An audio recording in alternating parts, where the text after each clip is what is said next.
तवज्जो इधर रखिएगा तब समझ में आएगा। मोहब्बत रसूल और नहीं है, जिक्र रसूल और नहीं है, जिक्र इलाही और नहीं है। अब हजरत शेख शहाबुद्दीन सोहरवर्दी कहते हैं 12 साल से मस्जिद के अंदर एतकाब में बैठा था, अल्लाह अल्लाह कर रहा था, अल्लाह का जिक्र कर रहा था, लेकिन वो ये समझता था कि मस्जिद में बैठकर अल्लाह अल्लाह करना, अल्लाह अल्लाह का जिक्र करना ये जायज है और रसूलुल्लाह का जिक्र करना ये नाजायज है। 12 साल से एतकाब में बैठा था, अल्लाह का जिक्र कर रहा था, अल्लाह की सना बयान कर रहा था, अल्लाह की तारीफ कर रहा था, लेकिन एक दिन 7 से 8 लोग मस्जिद के अंदर आ गए और आने के बाद एक कोने पर बैठकर नबी का जिक्र करने लगे, रसूल का जिक्र करने लगे, रसूल का जिक्र भी करने लगे, अल्लाह का जिक्र भी करने लगे। भाई जिंदगी में कभी नहीं समझ पाओगे क्या बताना चाह रहा हूं। अरे जो खड़ा है उसे खड़ा रहने दो यार, सब लोगों की तवज्जो तो उधर हो रही है। जरा मोहब्बत से बोलो सुभान अल्लाह।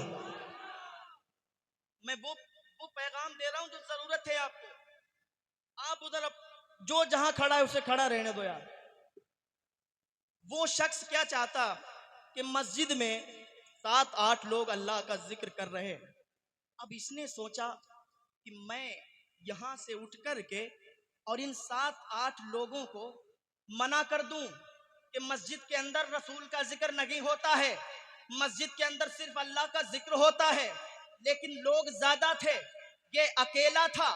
कहता है कि मैं उनके पास नहीं जा पाया, मैंने उनको मना नहीं कर पाया, लेकिन वो अपना बयान करके जिक्र की महफिल को सजा करके वहां से चले गए।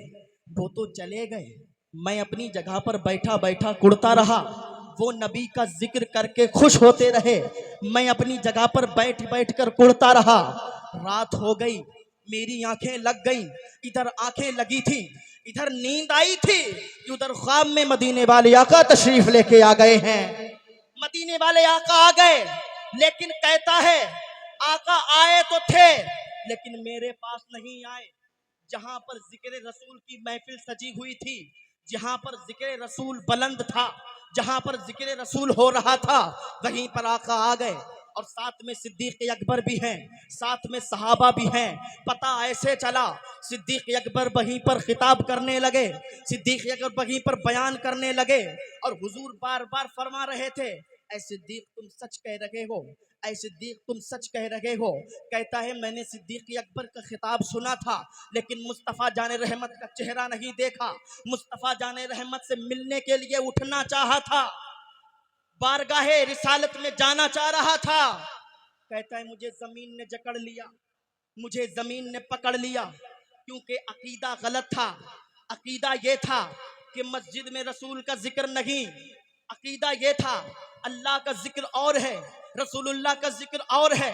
अकीदा ये था मुस्तफ़ा की बारगाह में जाना चाहता था, लेकिन जा नहीं पाया, जमीन ने जकड़ लिया है, जमीन ने पकड़ लिया है। कहता है मैं बारगाह रिसालत में जा तो नहीं पाया, लेकिन मेरे दिल की तख्ती साफ हो गई, मेरा अकीदा उसी टाइम धुल गया। मुझे समझ आ गया कि 12 साल से बैठने वाला, एहतिकाफ करने वाला, 12 साल से अल्लाह का जिक्र करने वाला, अल्लाह का जिक्र करके मरदूद हो सकता है, 12 साल का जिक्र रद्द हो सकता है, लेकिन चंद मिनट अगर रसूल का जिक्र हो जाए तो वो इतना मकबूल हो जाता है कि खुद मदीने वाले आका तशरीफ लेके आ जाया करते। सुभान अल्लाह सुभान अल्लाह। खुद मदीने वाले आका तशरीफ ले आते हैं। पता चला मोहब्बत रसूल और नहीं, एक अल्लाह ने इताते रसूल को एक बता दिया, इताते इलाही को एक बता दिया, अल्लाह ने रसूल की मोहब्बत को एक बता दिया, मोहब्बत इलाही को एक बता दिया। अब ये तो एक का पैगाम मिल रहा है, अब यहाँ से दोई पैदा हो गई। अब ये दोई के नतीजे बड़े खतरनाक होते हैं। अब ये दोई के नतीजे कभी कभी बड़े, ये तो वही वही हिसाब हो जाता है कि एक उस्ताद ने अपने शागिर्द से कहा कि मेरे शागिर्द जाओ फुला अलमारी में एक शीशा रखा हुआ है, उस शीशे को उठा के लाओ। लेकिन उस्ताद को ये मालूम था कि इसकी आंख दबी हुई है, इसकी मैं ले जाना कहाँ चाहता हूँ, चलिएगा।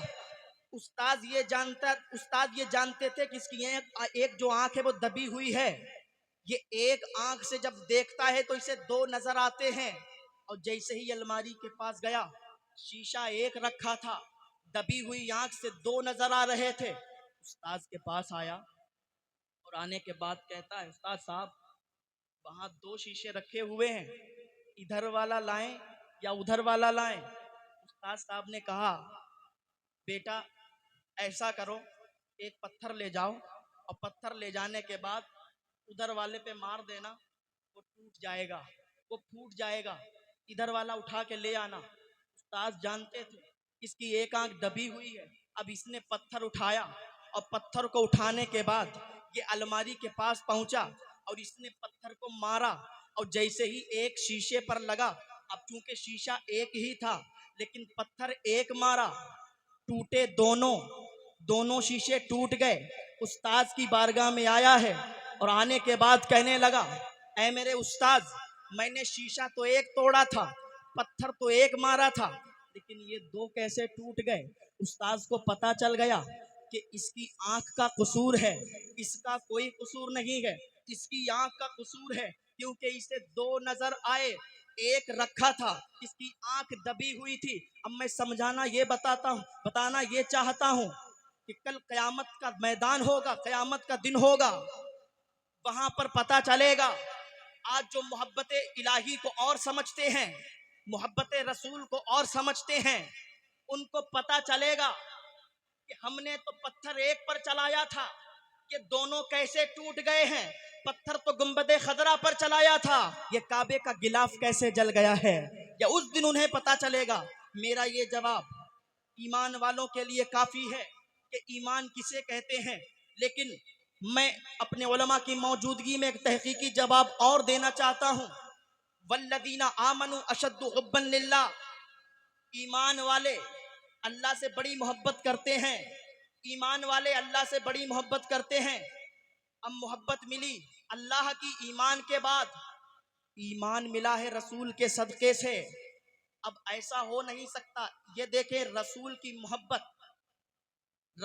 मोहब्बत है जड़, अल्लाह की मोहब्बत है दरख्त। फल जड़ ना हो, दरख्त ना हो, फल कैसे आ सकता है, फल कैसे हासिल कर सकते हैं। रसूल की मोहब्बत ना हो, अल्लाह की मोहब्बत हो, तो ईमान कैसे मिल सकता है।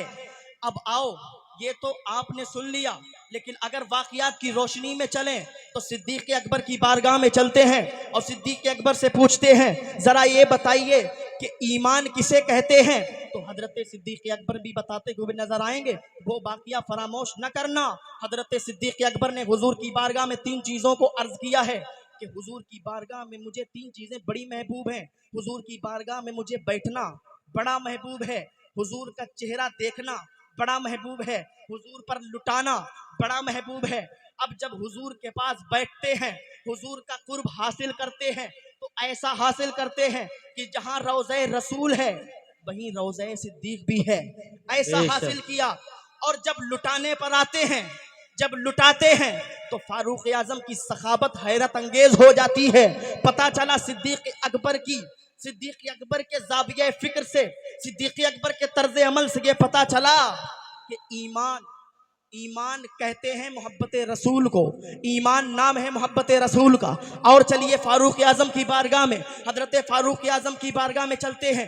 एक यहूदी है, एक मुनाफिक है। मुख्तसर सा ये समझिए, एक काफिर होता है, जो खुला हुआ होता है उसको काफिर कहते हैं, जो छुपा हुआ होता है उसको मुनाफिक कहते हैं। काफिर ये कहता था, यहूदी ये कहता था कि मेरी बारी है पानी चलाने की, बाग में मैं पानी चलाऊंगा। और मुनाफिक ये कहता था, पानी मैं चलाऊंगा। बारगाह रिसालत में फैसला चला गया, हुजूर ने फैसला फरमा दिया कि यहूदी की बारी है तो यहूदी चलाएगा। लेकिन मुनाफिक ने एक दिलचस्प बात सुने, मुनाफिक ने जाके कहा कि मैं मुसलमान हूँ, ये काफिर है, ये यहूदी है। हुजूर की बारगाह में जाके ये बताया। समझता ये था कि हुजूर मेरे हक में फैसला करेंगे, लेकिन ये कैसे, आपका फैसला हो रहा हो, आप फैसला करवा रहे हो, तो फैसले में ये नहीं देखा जाता कि काफिर कौन है, मुसलमान कौन है। हजरत फारूक आजम की बारगाह में लेके जा रहा हूं। हुजूर ने फैसला फरमा दिया कि यहूदी के हक में फैसला हो गया। अब मुनाफिक कहने लगा, हुजूर तो कुछ रहीमुल फितरत हैं, हुजूर का फैसला काबिल कबूल नहीं है माज़अल्लाह, हुजूर ने जो फैसला किया है गलत किया है, मैं इस फैसले को नहीं मानूंगा। यहूदी ने कहा तो फिर किसके फैसले को मानोगे? कहा चलो फारूक आजम की बारगाह में चलेंगे, फारूक आजम से फैसला करवाएंगे।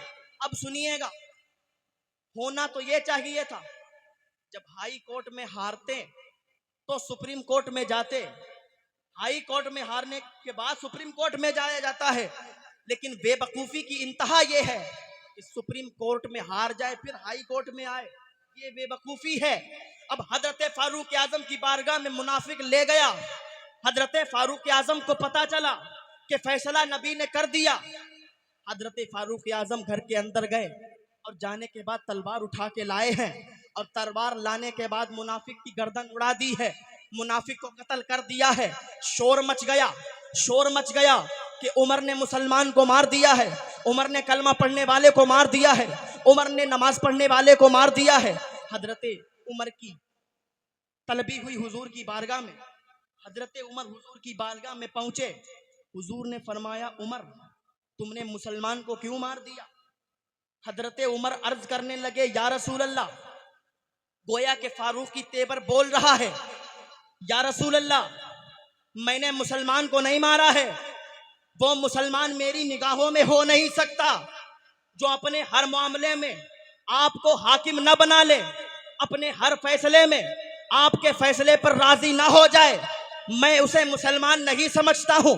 या रसूल अल्लाह मैंने मुसलमान को नहीं मारा, मैंने आपके पीछे नमाज पढ़ने वाले को तो मारा है लेकिन मुसलमान को नहीं मारा है, मैंने आपकी सोबत में बैठने वाले को तो मारा है लेकिन मुसलमान को नहीं मारा है, मैंने आपके पास बैठने वाले को तो मारा है लेकिन मुसलमान को नहीं मारा। हजरत फारूक आजम अभी अर्ज कर रहे थे, अब आसमान से हजरत जिब्रील भी आ गए, अल्लाह का पैगाम लेके आए जो हजरत फारूक आजम कह रहे हैं। हजरत जिब्रील वही लेके आए, हजरत जिब्रील, अल्लाह ने फरमा दिया, गोया के हजरत फारूक आजम की जबान पर कुरान बोल रहा है।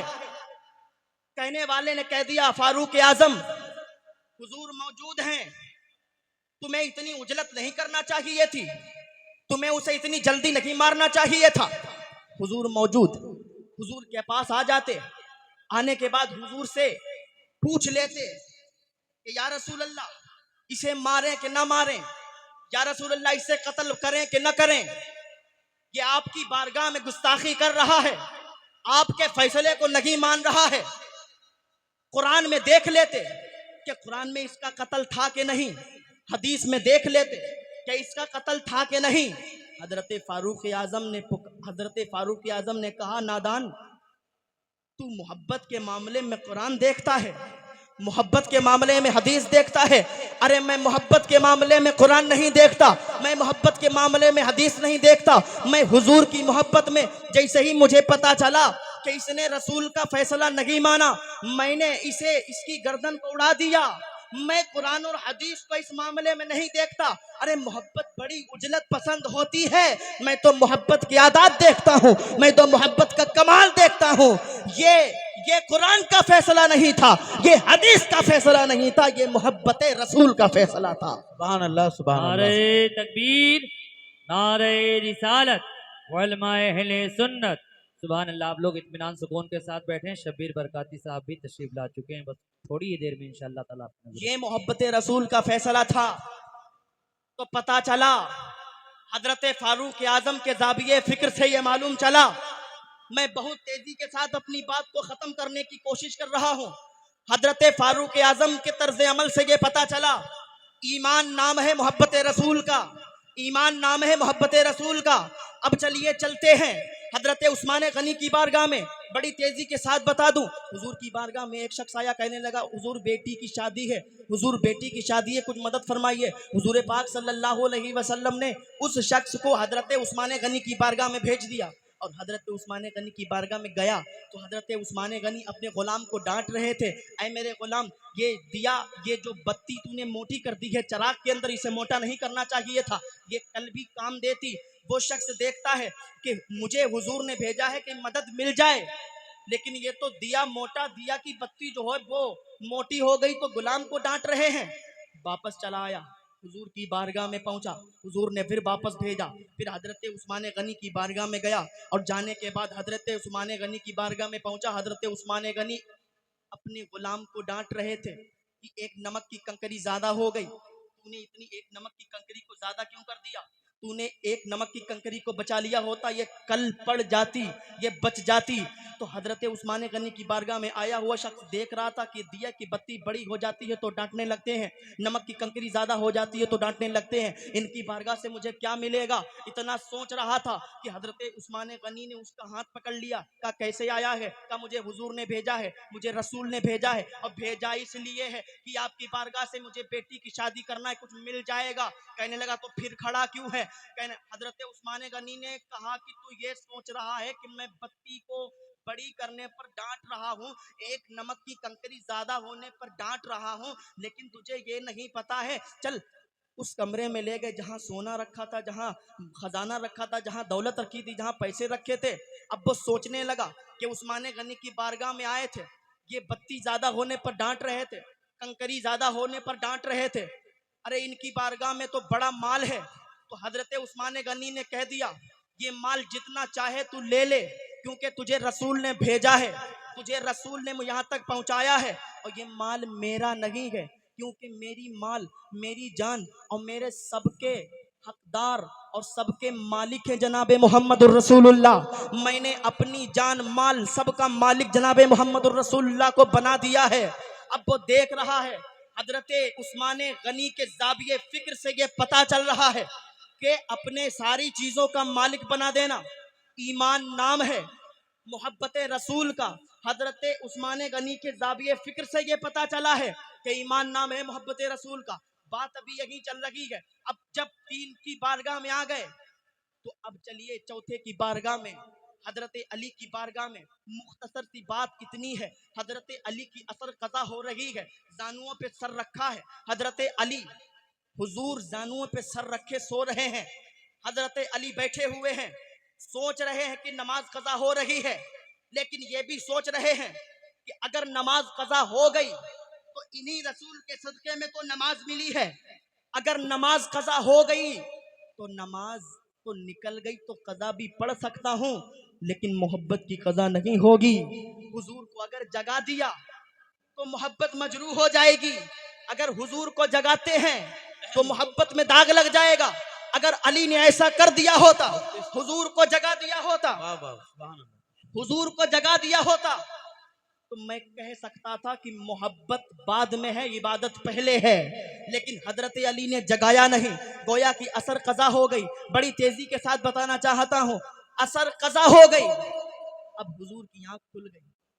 अब हजरत अली तो ये सोच रहे थे कि हुजूर जागेंगे, हुजूर नसीहत करेंगे कि अली नमाज कज़ा क्यों कर दी, नमाज कज़ा हो रही थी तो मुझे जगा दिया होता। लेकिन हुजूर की आंखें तो बंद थीं लेकिन दिल जाग रहा था, हुजूर की आंखें तो बंद थीं लेकिन दिल जाग रहा था। अभी ये सोच रहे थे कि हुजूर मना करेंगे, हुजूर नसीहत करेंगे, लेकिन जैसे ही हुजूर की आंख खुली है, हजरत अली से कहते हैं अली नमाज कज़ा हो गई, लेकिन कहना तो ये चाहिए था अली नमाज कज़ा हो गई तो पढ़ लो कज़ा, आइंदा ऐसा मत करना, कभी दोबारा ये मौका आ जाए तो मुझे जगा देना। लेकिन अली के लिए हुजूर ने ऐसा नहीं किया, नमाज कज़ा हो गई है, अली के लिए हुजूर ने इशारा कर दिया है अली तुझे कज़ा नहीं पढ़वाऊंगा, क्योंकि मेरी मोहब्बत कज़ा नहीं पढ़वाती है, मेरी मोहब्बत तो अदा पढ़वाती है। इशारा कर दिया है। अब सूरज वापस आ रहा है, किसके लिए वापस आ रहा है, हजरत अली के लिए वापस आ रहा है। जैसे ही इशारा किया है, बरेली के इमाम की नजर पड़ गई है। बरेली के इमाम कहते हैं सूरज उल्टे पांव पलटे चांद इशारे से हो जा, सूरज उल्टे पांव पलटे चांद इशारे से हो जा, अंधे नजदी देख ले कुदरत रसूलुल्लाह। सुभान अल्लाह सुभान अल्लाह। नारे तकबीर, नारे रिसालत, मसलके आला हजरत मुफ्ती तहसीन जिलानी साहिब किबला।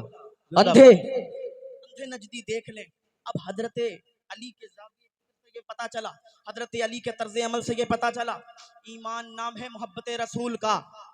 अब नमाज ने जो मुतालबा किया था कि मेरी बारगाह में आना है तो ईमान वाले हो जाओ, पता चल गया कि ईमान नाम है मोहब्बत रसूल का। ईमान नाम है मोहब्बत रसूल का। अब मोहब्बत वाले भी हो गए, ईमान वाले भी हो गए, रसूल वाले भी हो गए। क्या अब नमाज की बारगाह में आ जाएं तो पता चला इस धरती पर सजदा करने का हक सिर्फ मोहब्बत वालों को है, ईमान वालों को है, रसूल वालों को है।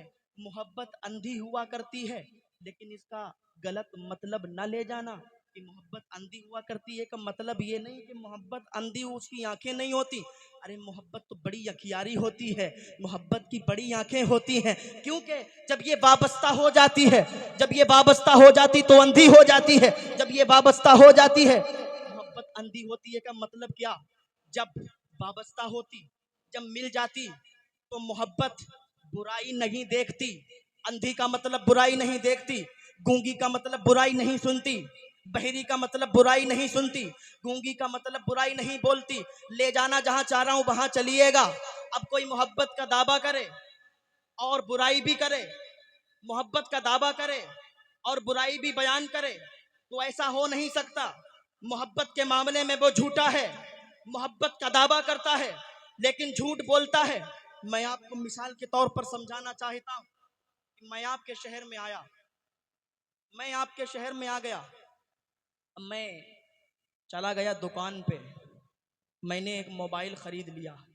लेकिन जब खरीदने के लिए गया था तो मैंने एक मोबाइल खरीदने के लिए गया था फैजी भाई, खरीद एक रहा था लेकिन देख दर्जन भर रहा था कि इसे हटाओ, उसे हटाओ, ये अच्छा नहीं है, वो अच्छा नहीं है, इसकी कैमरे की क्वालिटी अच्छी नहीं है, इसके फंक्शन अच्छे नहीं है। क्यों? क्योंकि अभी मैंने उसे अपना नहीं बनाया, और जब अपना नहीं बनाया तो तनकीदी निगाह डाल रहा हूं, ये अच्छा नहीं है इसे हटा दो, वो अच्छा नहीं उसे हटा दो। उसी बीच में एक मोबाइल मुझे पसंद आ गया, मैंने कहा ये अच्छा है, इसे पैक कर दो। अब जैसे ही वो मोबाइल मुझे पसंद आ गया, मैंने उसे अपना बना लिया, वो मेरा हो गया। अब मैं लाया और लाने के बाद मैंने सैयद सुहेल बापू फातिमी को दिखाया। मैंने कहा बापू साहब ये मोबाइल मैं खरीद के लाया हूं, ये देखिए कितना अच्छा है। इन्होंने मोबाइल को देखा और देखने के बाद कहा जिलानी साहब आपको किसी ने ठग लिया, आपको किसी ने धोखा दे दिया, क्योंकि आप अगर मेरे साथ चलते तो मैं आपको अच्छा मोबाइल दिला सकता था। आप अगर मेरे साथ चलते तो मैं उसमें देख सकता था कौन सा अच्छा है कौन सा नहीं। लेकिन मुझे यह पसंद नहीं आया, मुझे इसके फंक्शन पसंद नहीं आए। मैंने कहा बापू साहब मोबाइल मेरा है, खरीदा मैंने है, इसे अपना मैंने बनाया, आप इसमें बुराई ना ढूंढिए, आप तो इसे चला के देखिए। आप इसे जब चला के देखेंगे तो आपको पता चलेगा ये कितना अच्छा है।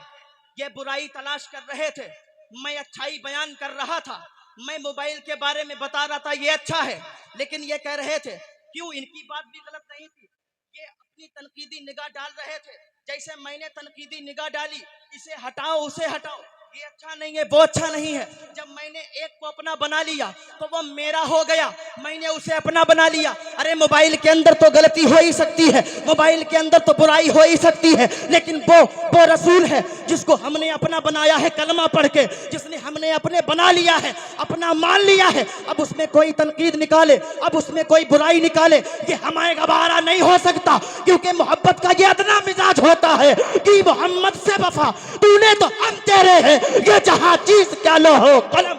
नाराए तकबीर, नाराए रिसालत, पत्ती पत्ती फूल फूल। पता चला ईमान नाम है मोहब्बत रसूल का। अब सुनिएगा निचोड़, अब क्या नमाज की बारगाह में आ जाएं, अब तो ईमान वाले भी हो गए, मोहब्बत वाले भी हो गए, रसूल वाले भी हो गए, अकीदे वाले भी हो गए, क्या अब नमाज की बारगाह में आए? रुक जाओ, अभी नमाज की बारगाह में नहीं आ सकते।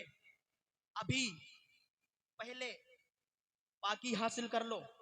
इसने कहा मैं पाक हूं, जिस पानी से नहाए वो पाक था। हाँ पाक था, ठीक है, आओ नमाज की बारगाह में। सबसे पहले सदा लगी अल्लाहू अकबर। अल्लाह किबरियाई वाला है, अल्लाह बड़ाई वाला है। जब अल्लाह की किबरियाई को अपना लिया, अल्लाह की बड़ाई को मान लिया कि अल्लाह किबरियाई वाला है, बड़ाई वाला है, अशहदु अल्ला इलाहा इल्लल्लाह, मैं गवाही देता हूं कि नहीं है कोई माबूद अल्लाह के सिवा। जब मैंने कहा अशहदु अल्ला इलाहा इल्लल्लाह, मैं गवाही देता हूं, अरे किस चीज की गवाही? वो भी नहीं की गवाही। हाँ की गवाही तो आसान है, लेकिन नहीं की गवाही कितनी मुश्किल है। मेरी निगाह आप पर पड़ जाए, मैं कह दूं फुला साहब जलसे के अंदर मौजूद हैं, क्योंकि मेरी निगाहों ने उन्हें देख लिया है, मेरी निगाहों ने उसे पहचान लिया है। मैंने कह दिया वो साहब हैं।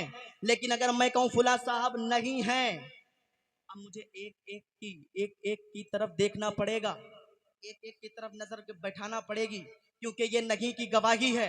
अब ये कह रहा है कि मैं गवाही देता हूं कि नहीं है कोई अल्लाह के सिवा माबूद। तुमने कैसे जाना कि कोई नहीं है? तुमने कैसे पहचाना कि कोई नहीं है? तो मैं कहूंगा मुहम्मदुर रसूलुल्लाह, मोहम्मद अल्लाह के रसूल हैं। और मेरी गवाही को कमजोर ना समझना, क्योंकि मेरी गवाही कमजोर नहीं है। ये उसकी गवाही की गवाही है जिसने अर्श में भी देखा है, जिसने फर्श में भी देखा है, जिसने जमीनों पर भी देखा है, जिसने आसमानों पर भी देखा है, जिसने मुस्तकबिल में देखा है, जिसने माजी में भी देखा है। ये उसकी गवाही है। तो पता चला ठीक है, रिसालत को मान लिया, तौहीद को मान लिया, तारीफ भी कर ली। अब आओ नमाज की बारगाह में, अऊज़ु बिल्लाहि मिनश शैतानिर रजीम। नमाज की बारगाह में आ गए और शैतान मरदूद को गाली दे रहे हैं। हालांकि ये गाली नहीं है, क्योंकि मरदूद कहना कोई गाली नहीं है। अगर मरदूद गाली होती तो रजीम का लफ्ज कुरान के अंदर नहीं होता, खबीसात का लफ्ज कुरान के अंदर नहीं होता। तो पता चला ये गाली नहीं। गाली किसे कहते हैं? अगर मिसदाक के अलावा हो तो गाली है। मैं कहूं आपको कि आप मुसलमान हैं, बिफज़लिही ताला आप मुसलमान हैं, आपको अच्छा लगेगा। आप कहेंगे जिलानी साहब कितनी अच्छी बड़ी बात कह दी, हम मुसलमान हैं, हमें मुसलमान कह दिया। लेकिन अगर मैं यहूदी को मुसलमान कह दूं, यहूदी को मुसलमान बोल दूं, काफिर को मुसलमान बोल दूं, ईसाई को मुसलमान बोल दूं, तो मारने के लिए दौड़ेगा, कहेगा मैं मुसलमान हूं। पता चला कि काफिर को मुसलमान बोलना एक गाली है। उसकी नजर में यहूदी को मुसलमान बोलना गाली, यानी उसका मिसदाक नहीं है। अब चलो ठीक है, मोहब्बत वाले हो गए, रसूल वाले हो गए, ईमान वाले हो गए, तौहीद वाले हो गए, रिसालत वाले हो गए। अब आओ नमाज की बारगाह में चलते। अऊज़ु बिल्लाहि मिनश शैतानिर रजीम। आपने नमाज शुरू कर दी। अब चलो सूरे फातिहा पढ़ लो। सूरे फातिहा पढ़ने के बाद अब पढ़ते गए इहदिनस सिरातल मुस्तकीम, ऐ अल्लाह हमें सीधे रास्ते पर चला। अब सीधा रास्ता किसका? जिसने सीधा रास्ता जिस पर इनाम किया, किस पर इनाम किया? हजरत गौसे आजम जीलानी पर इनाम किया। हजरत गौसे आजम जीलानी सीधे रास्ते वाले, हजरत महबूब इलाही सीधे रास्ते वाले, हजरत निजामुद्दीन औलिया सीधे रास्ते वाले, हजरत मुईनुद्दीन सीधे रास्ते वाले, हजरत बाबा फरीदुद्दीन सीधे रास्ते वाले। पता चला हमने कहा सीधे रास्ते पर चला, जिन पर तूने इनाम किया, इनाम मुईनुद्दीन पर किया, इनाम महबूब इलाही पर हुआ, इनाम गौसे आजम जीलानी पर हुआ, सालिहीन पर हुआ, शोदा पर हुआ। अब गोया की नमाज में तो ये बोल रहा है कि अल्लाह हमें गौसे आजम जीलानी वाले रास्ते पर चला, ऐ अल्लाह हमें महबूब इलाही वाले रास्ते पर चला। नमाज में तो ये बोल रहा है, लेकिन जब नमाज की बाहर आ रहा है, नमाज की बारगाह से निकल कर आ रहा है, तो कहता है हमें बुजुर्गों की जरूरत नहीं। अरे मैंने कहा तुझे बुजुर्गों की जरूरत हो या ना हो, लेकिन तू झूठ बोलकर नमाज में क्यों आया? चलो ठीक है, नमाज की बारगाह में आ गए, अलहम्दु शरीफ भी पढ़ ली। अब पढ़ते पढ़ते मैं चला गया। मैंने कहा दूसरी सूरत शुरू कर लो, हो सकता है मैं ये सूरत शुरू कर दूं, मुहम्मदुर रसूलुल्लाह वल्लदीना माअहु अशिद्दाउ अलल कुफ्फार रुहमाउ बैनहुम। मैंने ये सूरत शुरू कर दी। मुहम्मदुर रसूलुल्लाह, मोहम्मद अल्लाह के रसूल हैं। उन्होंने ये कहा कि नमाज के अंदर नबी का ख्याल लाना या आना जायज नहीं। हमने कहा जब नमाज में तुमने ये सूरत पढ़ी, नमाज के अंदर जब ये तुमने जिक्र किया, ये आयत पढ़ी है, तो इसमें रसूल का ख्याल आया कि नहीं आया, रसूल का जिक्र आया कि नहीं आया? ऐसा हो नहीं सकता है। रसूल का ख्याल आए, रसूल का नाम आए, रसूल का तसव्वुर आए, रसूल का तसव्वुर आए और ख्याल ना आए, रसूल की बात हो नमाज के अंदर। बैठ जाए। तमाम अज़ा से गुजारिश है बैठ जाए। मेहमान आने वाले स्टेज पर आएंगे, आपको दीदार माशाल्लाह हो जाएगा। बैठ जाए। तवज्जो के साथ आप खिताब सुने मुफ्ती साहब का। आपसे गुजारिश है आप बैठ जाए।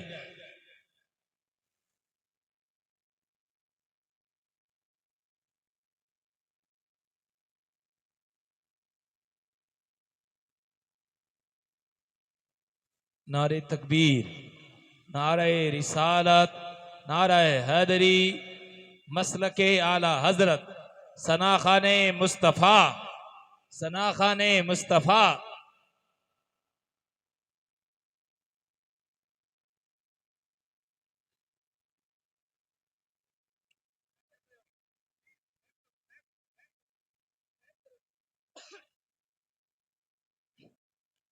ठीक है, जरा मोहब्बत से बोल दीजिए सुभान अल्लाह।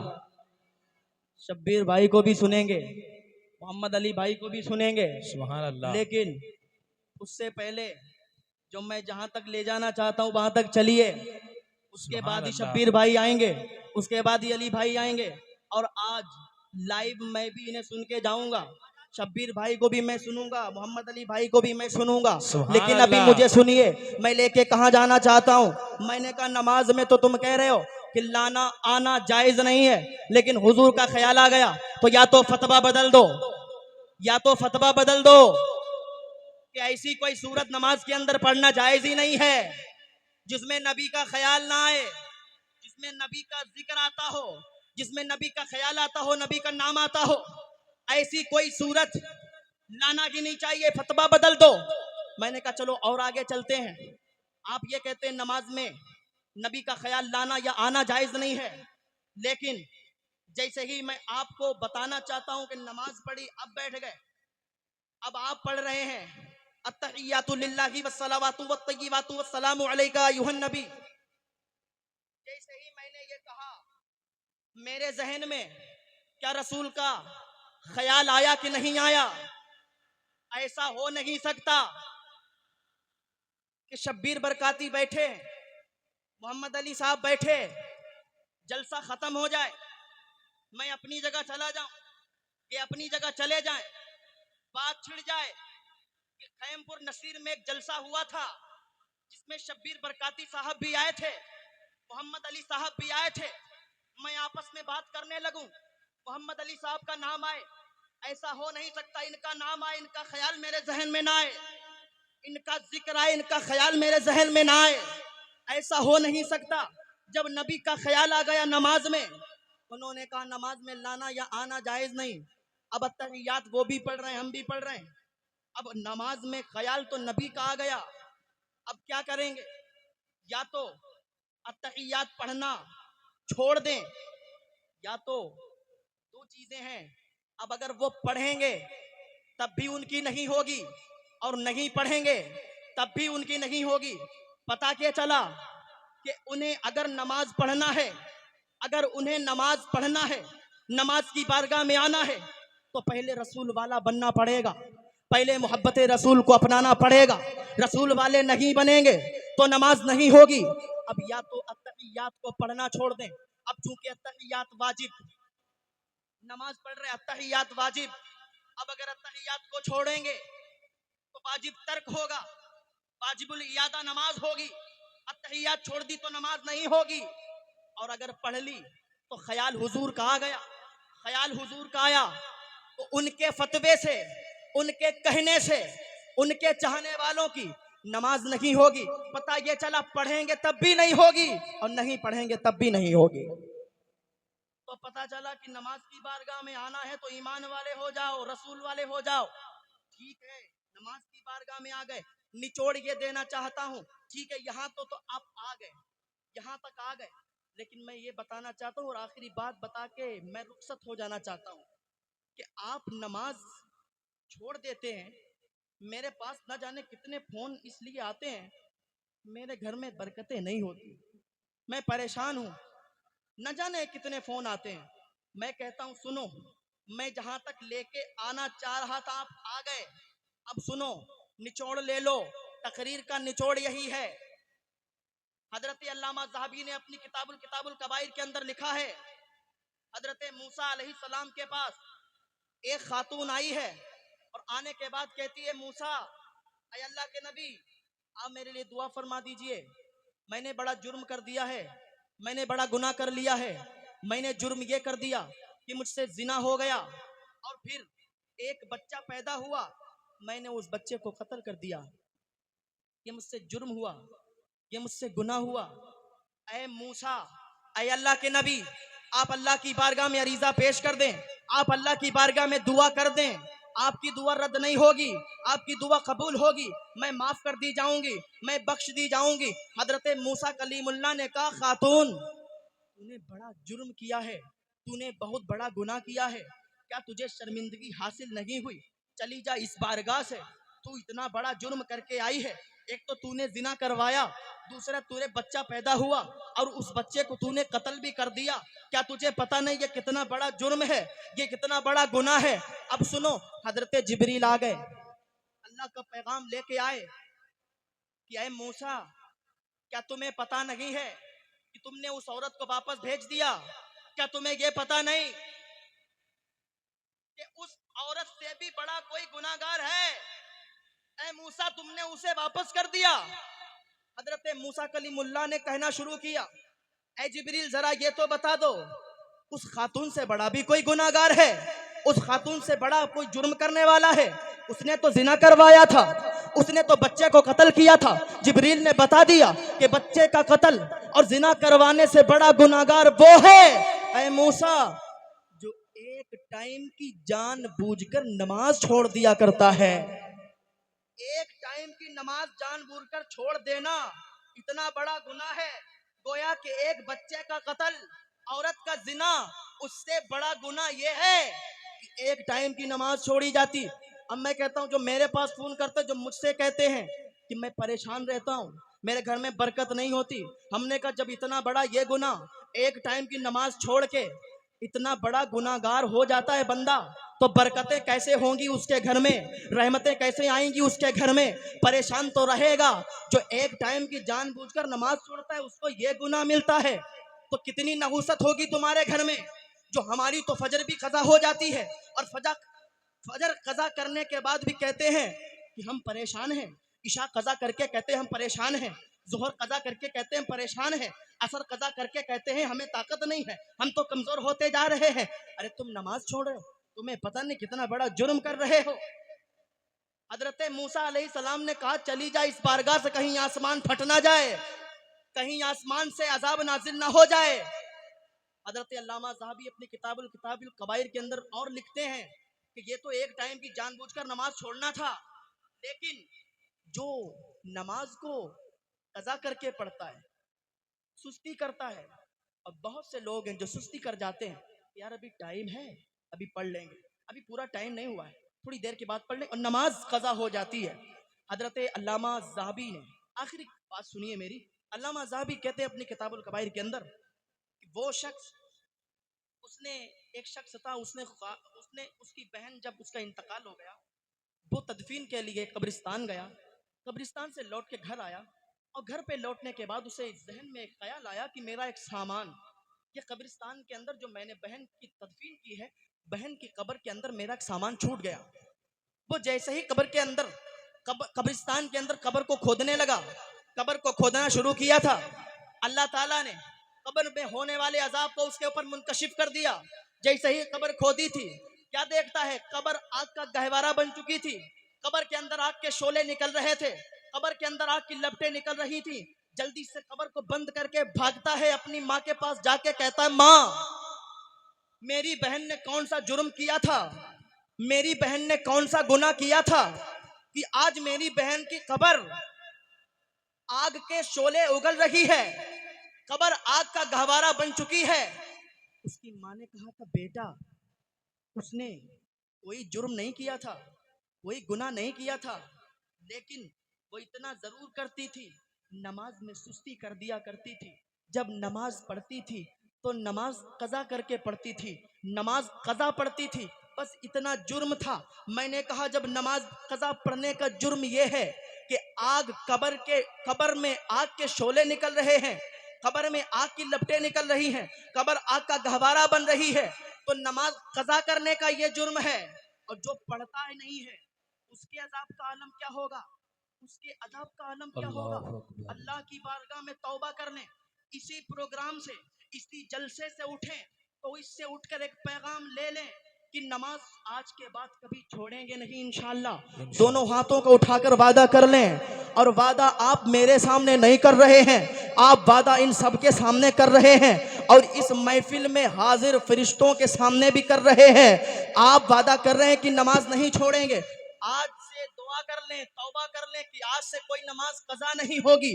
अगर इतनी ही बात पर अमल कर लिया तो इंशाअल्लाह तुम्हारी दुनिया भी संवर जाएगी, आखिरत भी संवर जाएगी। बस इतना समझ लें कि करबला के मैदान में अगर नमाज माफ होती तो इमाम हुसैन आखिरी सजदे में भी सर नमाज में नहीं कटाते। अगर नमाज माफ होती तो इमाम हुसैन करबला के मैदान में नमाज नहीं पढ़ते। तो पता चला कि नमाज किसी हाल में माफ नहीं है। मैं लेके जाना तो बहुत आगे चाहता था, लेकिन वक्त इतना गवाही नहीं देता कि मैं और आगे आपको बढ़ाऊं और आगे आपको लेके चलूं। अगर चलता जाऊं तो 1 घंटा भी कम है, हो सकता है 1 घंटा भी आगे निकल जाए, आप पहुंचते पहुंचते चले जाएंगे। लेकिन मैं इस बात का आदी नहीं हूं कि मैं किसी दूसरे का टाइम खाऊं। अब इतनी बड़ी तकरीर, इतनी देर की तकरीर में अगर 1-2 बातों पर भी अमल हो जाए तो ये तकरीर भी कामयाब हो जाएगी, ये जलसा भी कामयाब हो जाएगा। बेशक अल्लाह पाक की बारगाह में दुआ है, अल्लाह पाक हमें नमाज पढ़ने की तौफीक अता फरमाए, नमाज पंजगाना पढ़ने की तौफीक अता फरमाए, आमीन, नेक आमीन। आमाल करने की तौफीक अता फरमाए। वमा अलैना इल्लल बलाग। अस्सलामु अलैकुम व रहमतुल्लाहि व बरकातहू।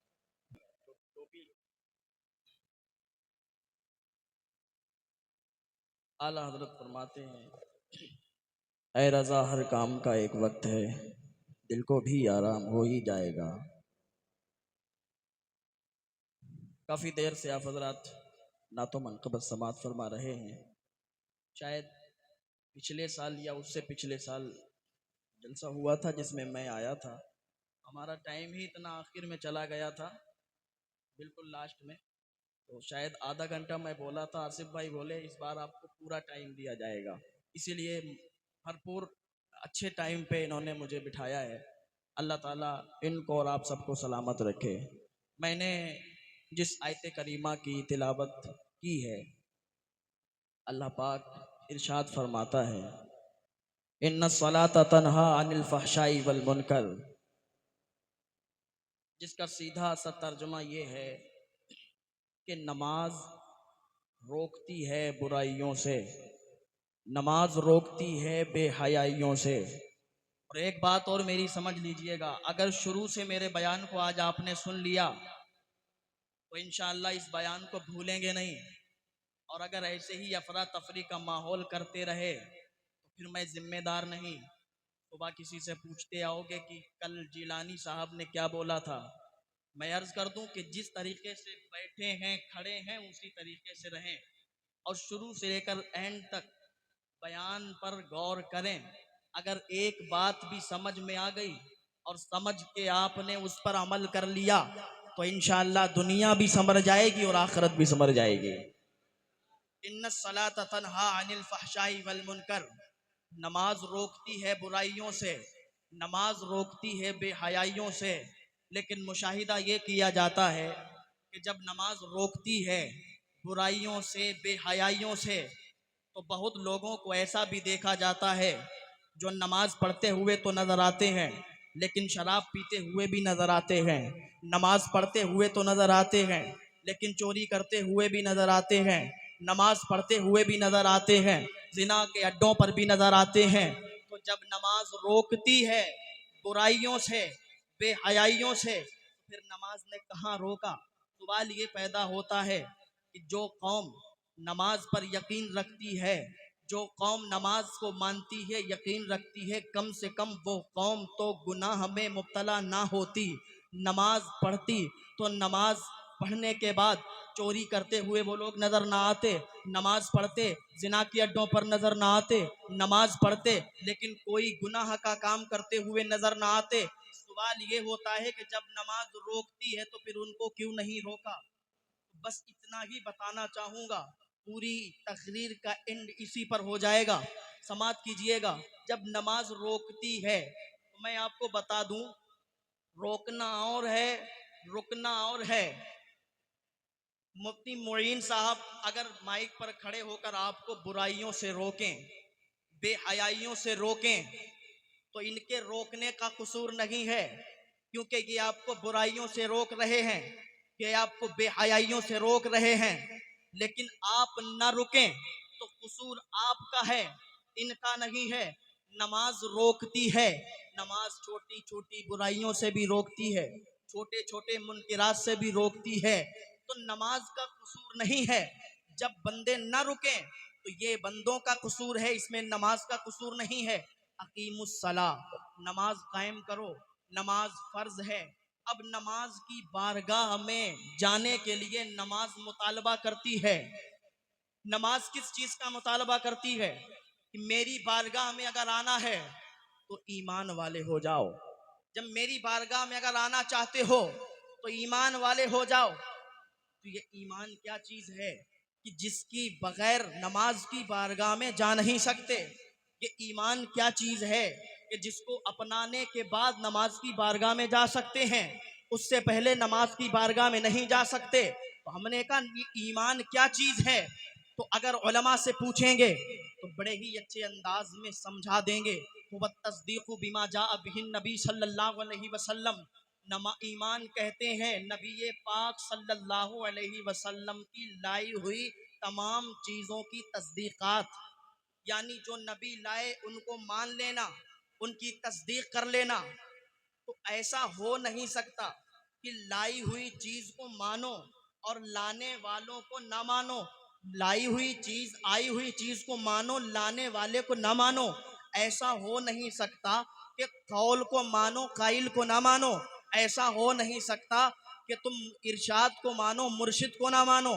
ऐसा हो नहीं सकता कि दावत को मानो, दाई को ना मानो। तो पता चला हुजूर पाक सल्लल्लाहु अलैहि वसल्लम ने इरशाद फरमाया कि तुम तब तक मोमिन नहीं हो सकते जब तक सबसे ज्यादा मुझसे मोहब्बत ना करो, अपने माँ से, अपने बाप से, अपने बेटे से, सारी कायनात से ज्यादा जब तक तुम मुझसे मोहब्बत न करोगे तुम ईमान वाले नहीं हो सकते। तो रसूल के इस इरशाद से पता चला, रसूल के इस इरशाद से पता चला कि ईमान नाम है मोहब्बत रसूल का, ईमान नाम है रसूल की मोहब्बत का। अब कोई ना समझे और ये आयते करीमा पढ़े, वल्लदीना आमनु अशद्दु हुब्बन लिल्लाह, ईमान वाले अल्लाह से बड़ी मोहब्बत करते हैं, ईमान वाले अल्लाह से बड़ी मोहब्बत रखते हैं। अब अगर कोई इस आयते करीमा का तर्जमा करके कहे कि ईमान नाम है अल्लाह की मोहब्बत का, तो मुझे ये बताइए कि अल्लाह की मोहब्बत अलग है, रसूलुल्लाह की मोहब्बत अलग है? ऐसा नहीं हो सकता। रसूल की मोहब्बत से अल्लाह की मोहब्बत को जुदा नहीं किया जा सकता, क्योंकि अल्लाह की मोहब्बत एक है, रसूल की मोहब्बत एक है। अल्लाह की मोहब्बत और रसूलुल्लाह की मोहब्बत अलग नहीं है। ये और बात है कि लोग समझते हैं कि अल्लाह की मोहब्बत और है, रसूलुल्लाह की मोहब्बत और है, अल्लाह का जिक्र और है, रसूलुल्लाह का जिक्र और है। और जो ये समझते हैं, आज मैं ये समझाना चाहता हूँ, कहाँ तक लेके जाना चाहता हूँ कि चलिए मेरे साथ पीछे पीछे। अल्लाह का जिक्र और नहीं है, रसूलुल्लाह का जिक्र और नहीं है। तवज्जो से सुनिएगा, मैं ये बताना चाहता हूँ, हजरत शेख शहाबुद्दीन सोहरवर्दी हैं, जिनके बारे में हुजूर गौस पाक ने फरमाया कि अपने जमाने के इतने आला वली हैं, इतने आला वली हैं कि उस जमाने में उन जैसा वली कोई पैदा नहीं हुआ। वो हजरत शेख शहाबुद्दीन सोहरवर्दी फरमाते हैं, अब उन्होंने फरमाया कि एक ऐसा शख्स है जो 12 साल से मस्जिद के अंदर एतकाफ में बैठा हुआ था। 12 साल से एतकाफ के अंदर बैठा था। आज अगर रमजान शरीफ का महीना शुरू हो जाए तो 10 दिन के एतकाफ के लिए लोगों को ढूंढा जाता है। 10 दिन के एतकाफ के लिए लोगों को ढूंढकर मस्जिद में बिठाया जाता है। बच्चे ही मिलते हैं, बुजुर्ग मिलते हैं, लेकिन वो नौजवान 12 साल से मस्जिद के अंदर एतकाफ में बैठा था। मैं समझाना ये चाहता हूं कि अल्लाह का जिक्र और नहीं है, रसूलुल्लाह का जिक्र और नहीं है। और शेख शहाबुद्दीन सोहरवर्दी कौन है? वो शेख शहाबुद्दीन सोहरवर्दी जिनकी बारगाह में दिल्ली से बाबा फरीदुद्दीन गंजे शकर गए और बाबा फरीदुद्दीन गंजे शकर उनकी बारगाह में मुरीद होने के लिए गए। और मुरीद होने के लिए जैसे ही उनकी बारगाह में पहुंचे हैं, वलियों की लाइन लगी है। वहां पर एक से एक उनकी बारगाह में लोग आए हुए हैं, वलियों की कतारें लगी हुई हैं, कतार दर कतार लोग खड़े हैं, हजरत शेख शहाबुद्दीन सोहरवर्दी से मिलने के लिए आए हैं। अब हजरत बाबा फरीदुद्दीन गंजे शकर रदी अल्लाह ताला अन्हु भी हजरत शेख शहाबुद्दीन सोहरवर्दी की बारगाह में चले गए और मुलाकात हुई, मुसाफा हुआ, बैठ गए। और थोड़ी देर के बाद हजरत शेख शहाबुद्दीन सोहरवर्दी ने फरमाया, अपनी कनीजों से कहा कि दस्तरखान बिछाया जाए, दस्तरखान लगा दो और जितने लोग हैं उनके हाथ धुलवा दो। हजरत बाबा फरीदुद्दीन गंजे शकर भी दस्तरखान पर बैठ गए और जैसे ही हजरत बाबा फरीदुद्दीन गंजे शकर दस्तरखान पर बैठे, कनीज हाथ धुलवाने के लिए आई। हजरत बाबा फरीदुद्दीन गंजे शकर हाथ धुलने लगे। इधर हाथ धुल रहे थे कि नजर एकदम उसकी आंखों में पड़ गई, कनीज की तरफ निगाह उठ गई। हजरत बाबा फरीदुद्दीन की जो नजर थी वो कनीज की तरफ चली गई। अब लोग देख रहे थे, जिसकी जितनी निगाह होती है, जिसकी जितनी नजर होती है, वो उतना ही देखा करता है। हजरत शेख शहाबुद्दीन सोहरवर्दी की बारगाह में आए हुए लोग हजरत बाबा फरीद को देख रहे हैं कि बाबा फरीद तो यहाँ पर आके दो जुर्म कर रहे हैं। एक तो पानी को बहा रहे हैं, पानी को गिरा रहे हैं, और दूसरा जुर्म ये कर रहे हैं, ये कनीज को टिकटिकी बांध कर देख रहे हैं, ये कनीज को टिकटिकी बांध कर देख रहे हैं। इन्होंने दो जुर्म कर डाले, लेकिन किसी ने कुछ नहीं कहा। जब खाना खाने के लिए दस्तरखान पर बैठे हैं और जैसे ही मुंह में लुकमा जाने वाला है तो एक शख्स खड़ा हो गया और कहने लगा, ए शेख शहाबुद्दीन सोहरवर्दी की बारगाह में आने वाले इंसान, क्या तुझे पता नहीं है कि तू किस बारगाह में आया है? कि शेख शहाबुद्दीन सोहरवर्दी की बारगाह है। तुझे पता नहीं ये बारगाह कितनी आला है और तूने यहाँ पर दो दो जुर्म कर डाले हैं। हजरत बाबा फरीद उठ के खड़े हो गए। का वो इंसान कहने वाले, जरा ये तो बता दे मैंने जुर्म क्या किए हैं? तू मुझे बता रहा है, तू मुझे समझा रहा है, तूने इतना तो देखा है मैंने जुर्म किया है, लेकिन जुर्म क्या किया है? उस शख्स ने कहा है, उस इंसान ने कहना शुरू किया, ऐ आने वाले इंसान, तूने कनीज को देखा है, तूने टिकटिकी बांध कर कनीज की तरफ देखना शुरू किया है, तूने हाथों को धुला तो पानी को बर्बाद किया है, क्या ये तूने जुर्म नहीं किया है? बाबा फरीदुद्दीन गंजे शकर को जलाल आ जाता है। बाबा फरीदुद्दीन को जलाल आ गया। बाबा फरीदुद्दीन ने कहा, ओ आने वाले इंसान सुन ले, तेरी निगाह बस इतनी थी, तेरी निगाह ने इतना देखा कि मैंने पानी को बर्बाद किया है, मैंने इस कनीज की तरफ देखा है, मगर तेरी निगाह वहां तक नहीं पहुंची जहां तक शेख शहाबुद्दीन सोहरवर्दी की निगाह पहुंच रही है। क्योंकि शेख शहाबुद्दीन सोहरवर्दी वहीं पर बैठे हैं, खामोश बैठे हैं, उन्होंने कुछ नहीं कहा, क्योंकि वली को वली पहचानता है। हजरत शेख शहाबुद्दीन नहीं बोले। बाबा फरीदुद्दीन ने कहना शुरू किया, तूने इतना देखा था कि मैं इसकी आंखों की तरफ देख रहा हूँ, तू इतना तो देख रहा था मैं पानी को बर्बाद कर रहा हूँ, लेकिन मैंने जब इसकी नजरों में देखा था तो मैंने देखना शुरू किया था, इसकी तकदीर पढ़ना शुरू किया था, इसकी तकदीर में जहन्नमी लिखा था। मुझे गवारा नहीं हुआ कि इतने बड़े वली की बारगाह की कनीज हो और ये जहन्नमी हो, मुझे गवारा नहीं हुआ। उधर मैंने तकदीर को धुलना शुरू किया है, इधर हाथ धुल रहा था, उधर तकदीर धुल रही थी, इधर हाथ भी धुल गए हैं, उधर तकदीर भी धुल गई है। अब ये जहन्नमी ही नहीं जन्नती बन गई है। आहा, सुभान अल्लाह सुभान अल्लाह। नारे तकबीर, नारे रिसालत के इमाम अहमद रजा के इल्म की ऐसी हवेली है। हाजी मोहम्मद अली फैजी साहिब किबला बहुत बड़े शायर हैं, इंटरनेशनल शायर हैं। एक शेर पहुंचाता हूँ कि इमाम अहमद रजा के इल्म की ऐसी हवेली है जहां से रोशनी ईमान की दुनिया में फैली है, कि जहां से रोशनी ईमान की दुनिया में फैली है। और किसी के लाख कहने से न बदला है न बदलेगा, किसी के लाख कहने से न बदला है न बदलेगा। अरे मेरा मरकज बरेली था, मेरा मरकज बरेली है, मेरा मरकज बरेली था, मेरा मरकज बरेली है, मेरा मरकज बरेली था, मेरा मरकज बरेली है। हुसैन जिनके दिलों में कयाम करते हैं वो आंसुओं का बहुत एहतराम करते हैं। और मैं जब भी लिखता हूँ नाते रसूल कागज पर, मेरे कलम को फरिश्ते सलाम करते हैं। जरा मोहब्बत से बोलिएगा सुभान अल्लाह। हजरत बाबा फरीदुद्दीन ने कहा कि तूने इतना तो देख लिया, मेरी निगाहें इधर देख रही हैं, लड़की की तरफ देख रही हैं, कनीज की आंखों में आंखें मैंने डाली हैं, लेकिन तूने इतना नहीं देखा। ये शेख शहाबुद्दीन सोहरवर्दी की बारगाह, इसकी तकदीर में जहन्नम ही लिखा है। निगाहे बलीमों तासीर देखी, बदलती हजारों की तकदीर देखी, निगाहे मर्द मोमिन से बदल जाती हैं तकदीरें, जो हो के यकीन पैदा तो कट जाती हैं जंजीरें। तूने इतना तो देख लिया है। हजरत शेख शहाबुद्दीन सोहरवर्दी भी खड़े हो गए हैं। हजरत शेख शहाबुद्दीन सोहरवर्दी ने कहा है, फरीद तुम यहाँ नहीं रह सकते हो, तुम यहाँ से चले जाओ, तुम्हें मुरीद नहीं बनाया जा सकता है। हजरत बाबा फरीद खड़े हो गए और कहने लगे, अरे मुझे ये तो बता दिया जाए कि मुझे मुरीद क्यों नहीं बनाया जा रहा है। शेख शहाबुद्दीन सोहरवर्दी इतने आला वली थे, वो जान रहे थे इसका हिस्सा यहाँ नहीं है, इसका हिस्सा तो बख्तियार काकी की बारगाह में दिल्ली की सरजमीन पर है। शेख शहाबुद्दीन सोहरवर्दी ने कहा है, फरीद यहाँ से चले जाओ, यहाँ तुम्हें मुरीद नहीं बनाया जा सकता है। बाबा फरीद ने कहा था, मुझे मुरीद क्यों नहीं बना सकते हो, मुरीद क्यों नहीं बनाया जाएगा। शहाबुद्दीन सोहरवर्दी ने कहा था, अरे मुरीद बनाने से पहले जिसका आलम यह है कि तकदीरें बदल दिया करता है, मुरीद बनाने के बाद उसके आलम क्या होगा जब उनके गदा भर देते हैं शाहाने जमाना की झोली। मोहताज का जब ये आलम है, मुख्तार का आलम क्या।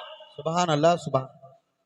मोहताज का जब ये आलम है, मुख्तार का आलम क्या होगा।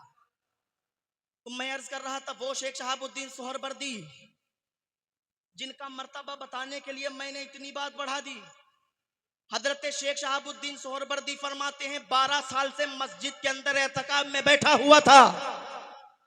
समझाना ये चाहता हूं, मोहब्बत रसूल और नहीं है, मोहब्बत इलाही और नहीं है।